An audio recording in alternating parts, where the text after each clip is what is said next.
Bayangan di cermin, aku selalu melihat wajahku di cermin tanpa pernah benar-benar melihat.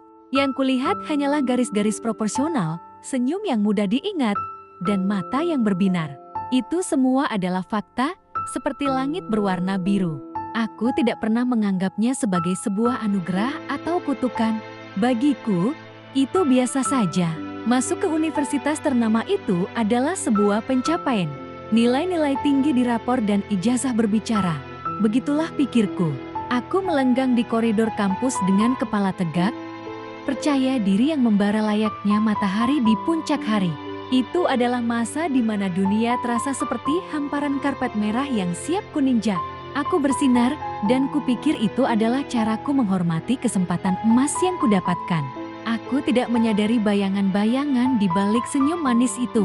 Aku mengira desisan tawa yang kadang terdengar adalah bentuk keakraban. Aku mengabaikan bisik-bisik yang berhenti saat aku mendekat. Mengira itu hanya pembicaraan mereka yang terputus.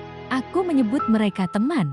Tapi aku tidak pernah benar-benar duduk dan mengupas apa yang ada di dalam hati mereka. Kesombongan di masa muda itu indah, karena terasa begitu alami dan murni. Aku tidak bermaksud menyakiti. Aku hanya terlalu asyik menikmati indahnya dunianya sendiri. Aku pikir semua orang melihatnya seperti itu. Aku pikir mereka tersenyum karena ikut bahagia. Aku salah. Mereka tidak tersenyum.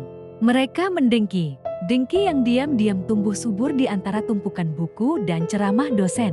Dengki yang disirami oleh setiap pujian yang kuterima, setiap perhatian yang kupanjang, dan setiap kesuksesan kecil yang kuraih. Mereka melihat kecantikanku bukan sebagai fakta biasa, tapi sebagai senjata. Mereka melihat kepercaya diriku bukan sebagai energi, tapi sebagai keangkuhan yang perlu ditundukkan. Dan akhirnya, aku jatuh. Bukan jatuh biasa, tetapi jatuh yang keras dan berisik. Sebuah skandal akademik yang sebenarnya bukan sepenuhnya kesalahanku, tetapi kesalahpahaman yang membesar dan sengaja dibiarkan membesar. Aku yang selama ini berdiri di atas puncak, tiba-tiba terlempar ke jurang yang dalam. Dan di saat itulah, topeng-topeng itu terbuka. Mereka tidak lagi berbisik, mereka tertawa. Tertawa lepas, puas, dan penuh kemenangan. Tatapan mereka yang dulu selalu menghindar, kini menatapku langsung dengan sorot mata yang tajam dan dingin. Sebuah pesan singkat masuk, sudah tahu nasibmu, jangan sok suci lagi. Sebuah status sindiran di media sosial. Alhamdulillah, keadilan akhirnya datang juga. Aku terduduk lemah, dunia yang cerah tiba-tiba gelap gulita. Di tengah kesunyian itu, potongan-potongan ingatan berputar cepat. Senyum palsu, jabat tangan yang lemas, obrolan yang tiba-tiba hening. Sekarang aku mengerti, itu bukan keakraban, itu iri hati. Kecantikan yang kupandang biasa, ternyata adalah lensa yang mendistorsi bagaimana orang memandangku. Kesuksesan yang kukira murni hasil kerja keras, ternyata dianggap sebagai privilege yang datang karena wajah. Dan kejatuhanku bukan dilihat sebagai sebuah tragedi, melainkan sebagai sebuah keadilan. Masa muda yang indah itu ternyata diwarnai oleh racun dengki yang tak kusadari. Aku tersungkur, bukan hanya karena kejatuhan itu sendiri, tetapi karena betapa naifnya aku.